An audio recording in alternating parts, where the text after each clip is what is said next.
All right, what's up everybody? Welcome back for another layer breakdown video, this time with Arch Manning.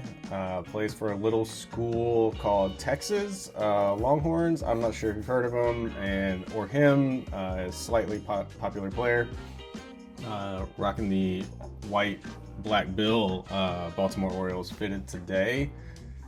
So yeah, let's talk through this. So I made this one story size. I make a lot of my stuff 1080 by 1350. This one's 1080 by 1920. I wanted to make it story size. I did do something on this. Let's see if it shows up. If you look at my guides right here, these guides are actually set up for 1080 by 1350. That way, if I make this story size, it can go on a story, reel, cover, anything like that, and fit perfectly. I can do a layer breakdown video like this, powering through these, like that, and set up a reel and have it be perfect size. Or I can upload this straight to a post on Instagram, and it'll crop by default to 1080 by 1350. So all my designs fit in there. Extend the top and bottom, make it perfectly real story size, and it just works. And so sometimes I like to work this way. Anyway, this is a kind of a staple look that I like to do with a lot of my graphics. Very light background. Again, 2-player, little guy in the front, big guy in the back, like a movie key art sort of dynamic setup. I just really like to do that. I do it a lot. You'll probably get tired of hearing me saying it, but it is kind of what it is. So this is what it'll look like in the end, and let's talk through how we get there. So of course you always start off blank canvas white. This time I went with a subtle, I don't know, maybe like a 10% gray for the background. Then I'm gonna drop in my player. So this is it. This is the raw photo. Looks like a pregame photo, just dropped in, no treatment, no anything like that. Cut them out using the pen tool. Always use a pen tool. I mean, you could do a real quick select subject or something like that. You're gonna get weird edges and things like that. If you really want to be crisp, you got to use the pen tool. So this is the straight cutout. Just using the pen tool, no mask or anything applied here. I like to use Topaz Adjust Color Effects Pro. I have a recipe that I use. It always fades them out. It always pulls it a little bit flat. So I'll come back in and I'll bump, shadows and saturation and levels to get it to back, a little bit more pop to it, if you will. And so, and then from there, well, it looks like I've messed up my thing. So anyway, we're right here. And so here you can see that I've added a layer mask to it earlier. And so I'll do a gradual fade almost all the time on the big player. Love to do a gradual fade. Excuse me, I got a little cold. Love to do a gradual fade. Just looks clean in my books, kind of elegant, sort of elevates it a little bit. So you can see that I did that here. So now I've got my Color Effects Pro applied. I've got my fade applied. Now I'm gonna start to bring in my little guy. So little guy in the front, again, just a regular photo. Let me scroll up here and find it. Here we go. Raw photo, no effects to it. Color Effects Pro recipe applied to it. And then I come in and I add the saturation and the levels. So going from, again, regular photo to, whoops, I don't know how it does that. So regular photo, got our recipe, saturated with levels brought in. And so you can see I always put the levels to 30. Looks like I bumped the hue over on this to get a little bit warmer. And then again with my my levels here, I bump them up to just the edge of the black, get the blacks a little bit blacker, and then the whites more pure. And so I'll do that on all of them. And then I'll come in here and I'll add a shadow. I am huge on photorealism. If the light hits it a certain way, like these guys don't just float in space flat. So, I'll come in and I'll add a shadow. Let me set up a new layer and just show you guys kind of how I do that. So I'm gonna get a soft brush. Let's bring it up a little bit.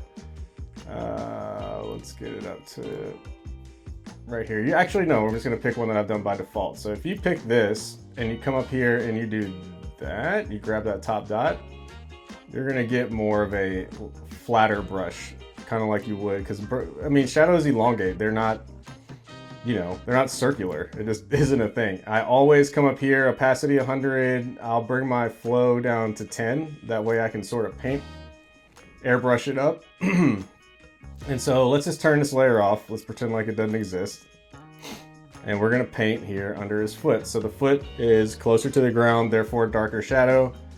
So I'm gonna wiggle that back and forth, get that a little bit darker. This foot is a little bit closer. I'm gonna use my bracket, make it smaller, and kind of just tap once, and then I can build from there. So I'm gonna align I'm pointing at my screen. You can't see me pointing at my screen. That's dumb. I'm gonna point the right edge of this brush, kind of where this foot lines up, and his leg. So it's about the length of his leg. Click there. And then now I'm gonna make one the length of the whole body.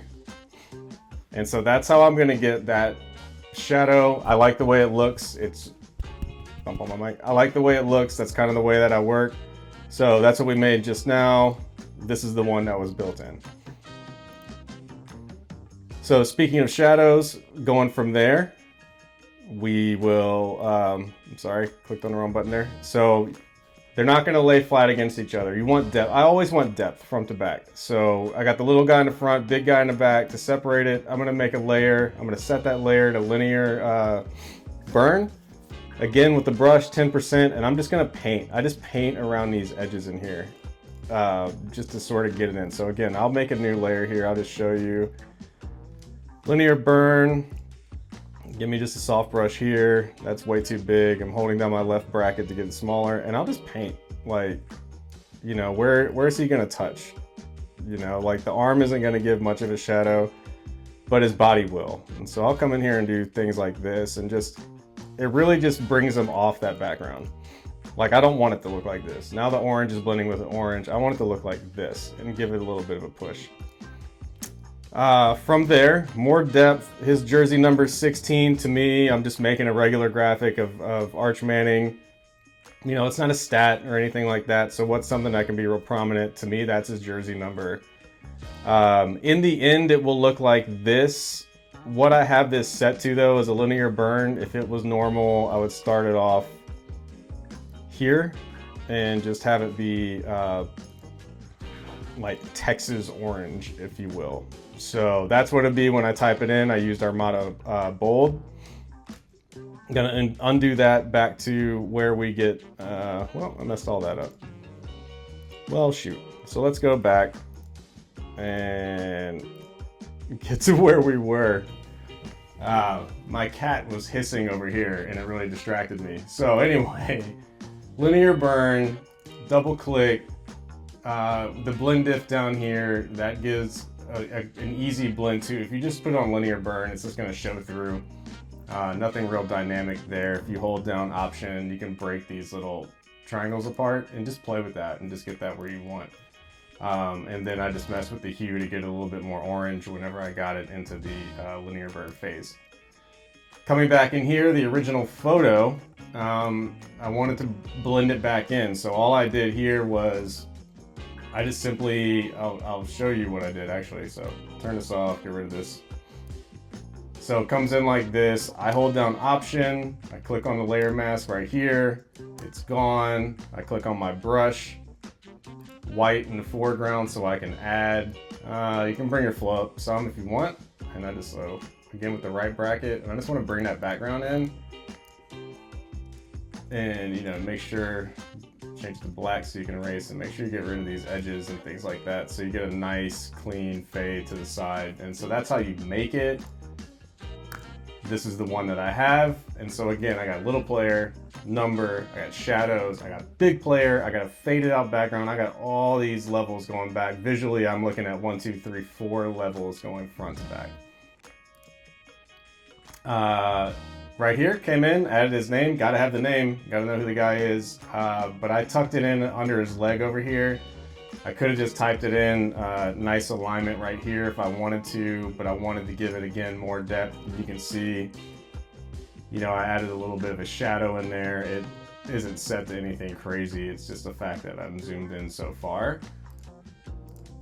Oh, it is set to something crazy. Weird. So, you know, multiply gray, parented a gray to the last name. Just holding down Option between layers will give you that ability to parent. You can see me doing it in the layers palette. So I took that G behind the knee. Knee provides a shadow in real life, and so that's, you know, what I wanted to do there. Depth, depth, depth, always. Social media handle is kind of a thing that I just do.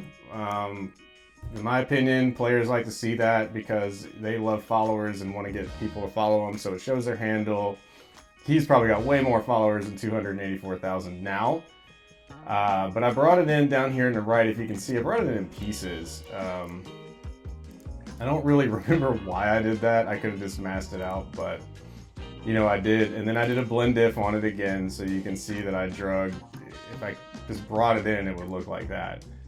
So I pulled the whites to the side to kind of blend the whites with the background. I added a black and white adjustment layer.